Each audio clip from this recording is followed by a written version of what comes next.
annahu sallallahu alaihi wasallam qala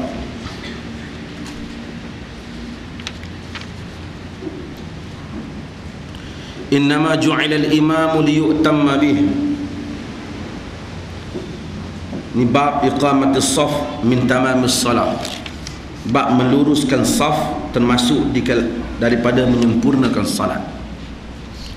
Abu Hurairah meriwayatkan Nabi menyatakan innama ju'ila al-imamu liyu'tamma bihi fala takhtalifu alaihi fa idza raka'a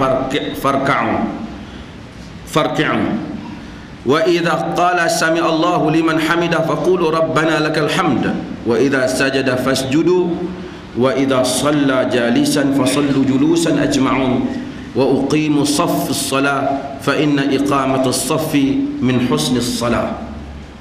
Daripada Abu Hurairah radhiyallahu an katanya, Rasulullah sallallahu alaihi wasallam bersabda, innama ju'ilal imam liyutamma bih, sesungguhnya dijadikan imam supaya ia diikuti. Fala takhtalifu, jangan kamu bercanggahan dengan imam. yakni jangan kamu bercanggahan dengan imam. Kalau imam buat yang mana tak bercanggahan dengan salat, semua kamu kena ikut. Melainkan imam buat benda yang tak ada dalam solat, tak payahlah. Imam berdiri qul a'udzu birabbin nas malikin nas ilahin nas, kita tak ikut, kerana yang demikian itu tidak ada sama sekali daripada Nabi. Bahkan itu perkara yang baru yang diada-adakan. Kerana sembahyang itu bermula dengan takbir. Bila imam bermula dengan takbir, kita ikut. Sebelum tu semua kita tak ikut. Maka bila mula takbir, imam takbir Allahu Akbar, kita berikut Allahu Akbar. Cuma kalau imam mukhalafah dengan sunnah, kita tidak mukhalafah dengan sunnah. Imam takbir karate Allahu Akbar, kita tak karate. Itu dia mungkin terpengaruh dengan zaman Jepun. Kita lurus tangan, kita menghadap ke arah kiblat.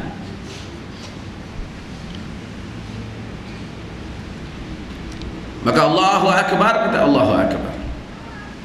Setengah orang imam dia Allah, dia macam tarik jurus dia. Dia nak lawan siapa saya tak tahu.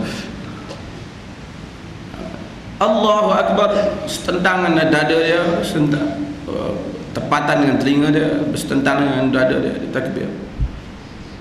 Di atas sedikit, tak ada sampai tolak pergi masuk, ini berapa, gira berapa. Dan ada orang macam tu. Ini adalah akibat daripada salah faham terhadap konsep niat yang selalu kita sebut dulu. Dia faham niat tu, itu dia faham, itu bukan niat namanya. Itu imrarul lafz ala zihn, ala qalb. Itu melalukan lafaz di dalam pemikiran. Oh kan, itu bukan niat. Itu dia sedang fikir. Niat ni macam tuan-tuan duduk, tuan-tuan dengar, tuan-tuan tanpa nyamak, mesti ada niat. Tuan-tuan dah datang, dah menghadap masuk dalam saf, takkanlah tak ada niat. Yang biar-biar semayang masuk dalam saf tu buat apa? Hamba apa ni? Aku pun tak tahu lagi tujuan aku sampai lah ni, tak ketahuan halau kan. Tu tak ada niat. Itu pun tak tahulah wajib semayang ke tak, kalau dah sampai perangkat tu. Angkat tangan takbir menghadap tu imam duduk di depan, takkan tak tahu. Allah, tak niat tak masuk. Ini apa tahu? Waktu Isya tak masuk. La ilaha illallah. Hang tak tahu kan semayang tu apa? Sebab tu Ibn Taymiyah kata naqisul aql wad din, kurang akal dan agama. Akal pun cacat, agama pun cacat.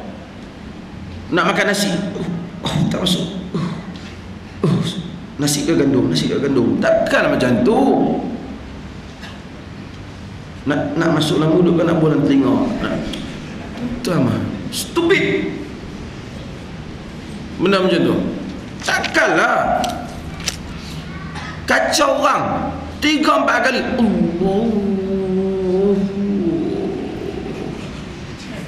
Ada tu imam takbir tak jadi, dia pusing belakang. Nanti dulu. Dia ingat apa ni, dia reverse kereta.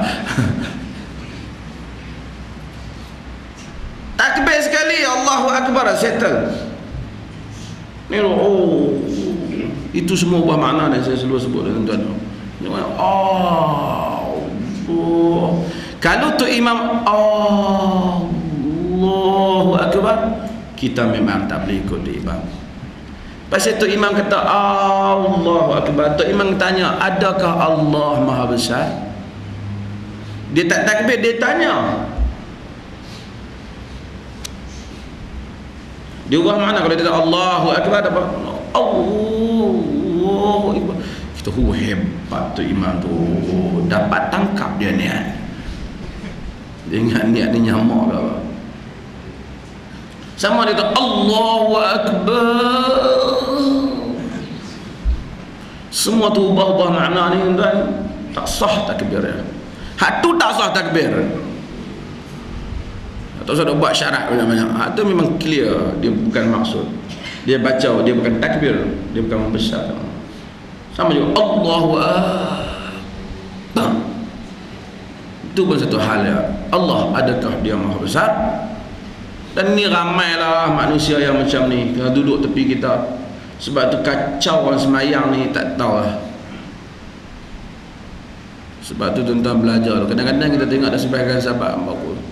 Orang ni bila dia tak belajar semayang ni, memang banyak masalah dia. Dia belajar fadilat semayang jemaah. Dia memang orang nak tengah semayang ha? Dia pulun ambil ayat semayang, tak tahu peluh-peluh juri-juri lebih kurang kejar fadilat dia tahu. Dia ingat apa? Dalam hadis Abu Hurairah juga, bila Nabi tengok waktu asar dah lewat, sahabat ambil semayang macam tu, saat Nabi kata wailul lil aqabi minan nar, celakalah untuk tumit-tumit daripada api neraka. Sebab mereka basuh tak habis, dia cuma nak kalut sampai tumit tu tak kena air. Sama suruh buat macam ni kan, dia akan kena, bawah ni tak kena kan. Kadang-kadang dia akan kira cepat lah.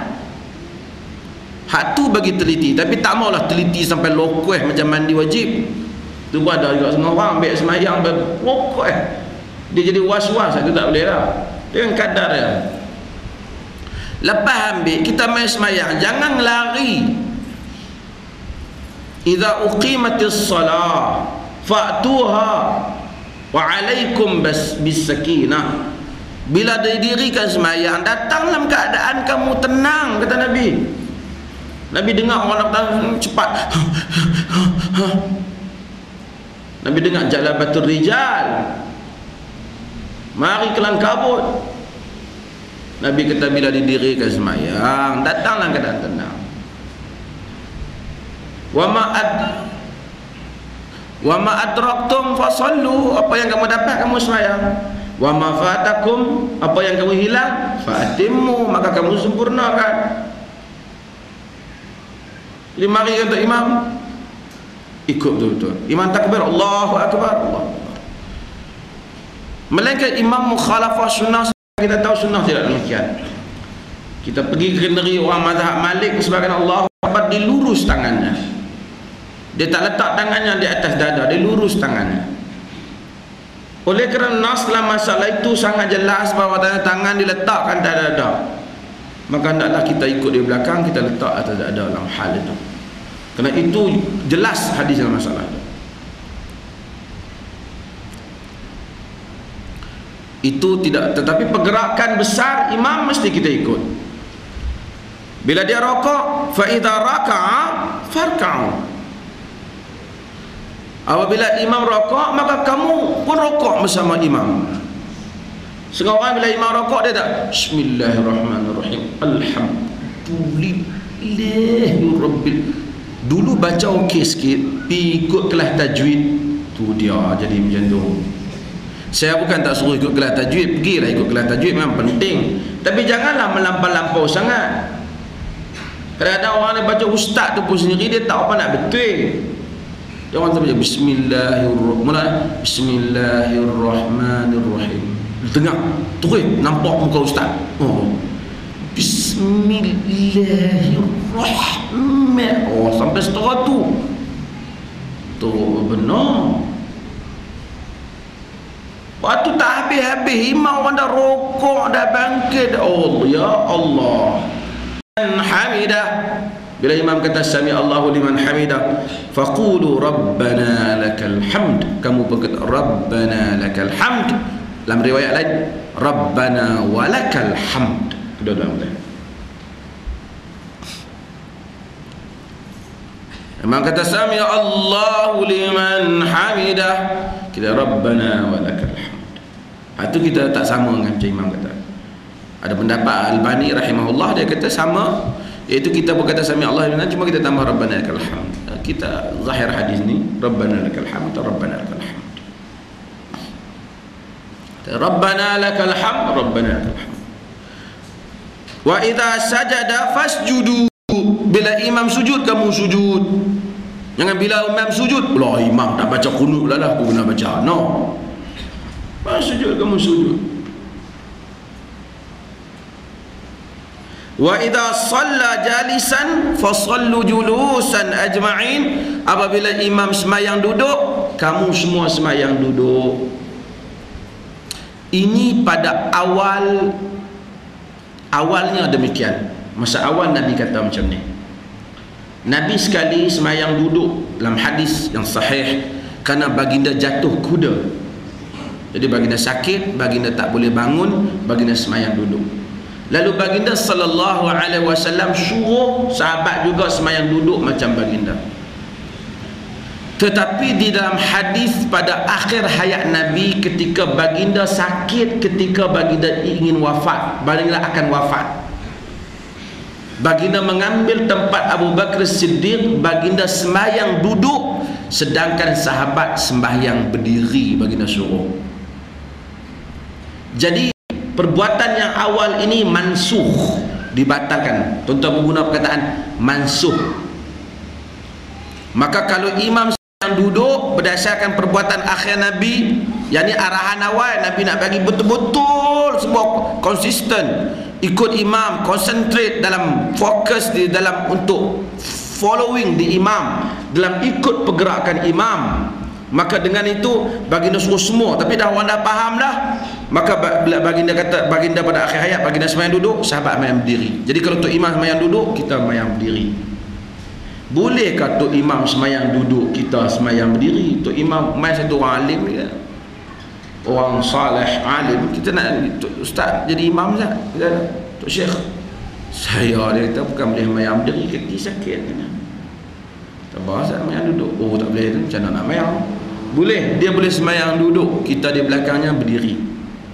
Seperti mana Nabi pada akhir hayatnya baginda sakit, baginda semayang duduk dan sahabat semayang berdiri. Ini boleh. Wa aqimus saffa fis salah, dan dirikanlah saf di dalam salat. Luruskan saf dalam salat. Fa inna iqamatus saf min husnis salah, kerana mendirikan saf itu daripada keindahan salat. Nanti kita bincang lagi tentang dirikan salat, bau bertemu bau, kaki menyentuh kaki di dalam salat. Nah, orang ni solat jauh sikit. Terutama orang perempuan. Orang perempuan ni dia beberapa sebab. Baguslah orang perempuan di Malaysia yang mari semayang, baguslah. Orang perempuan ni mayang di rumah pun tak apa, mari masjid pun tak apa. Nabi SAW suka orang perempuan semayang di rumah kalau sekiranya tak ada apa-apa hal. Ni kalau ada kuliah apa nak marilah, nak dengar di rumah macam mana. Tapi kalau dia pun nak main semayang di masjid, kita tak boleh larang. Nabi kata la tamna'u ima Allah min masajidillah. Jangan kamu halang hamba-hamba Allah yang perempuan daripada hadir ke rumah-rumah Allah. Biar mereka main. Tapi bila main tu mereka kena buat sah dan salat macam biasalah. Orang perempuan ni baguslah nak pakai telekung pun tak apa, agama tak kata salah. Tapi kalau tak pakai pun tak salah. Dan agama pun tak kata mesti pakai telekung. Yang penting salat tutup aurat. Bila dia pakai telekung, tempat yang panas, dia jadi panas, dia tu yang dia tak mau rapat tu. Tapi kalau dia dah tutup aurat, tak payahlah bubuh selai dua lagi atas baju dia tu jadi panas. Jadi dia mayang dalam pakaian biasa, melainkan dia pakaian dia tu tak memenuhi syarat tutup aurat, dia pakailah telekung. Adapun saja-saja pakai telekung sedangkan pakaian telah tutup aurat, tidaklah disuruh oleh agama. Tapi jika dia rasa pakaian dia mungkin kalau dia sujud ni yang ni terselak, yang ni jadi telekung tu lebih sempurna, dia pakai telekung tak apa.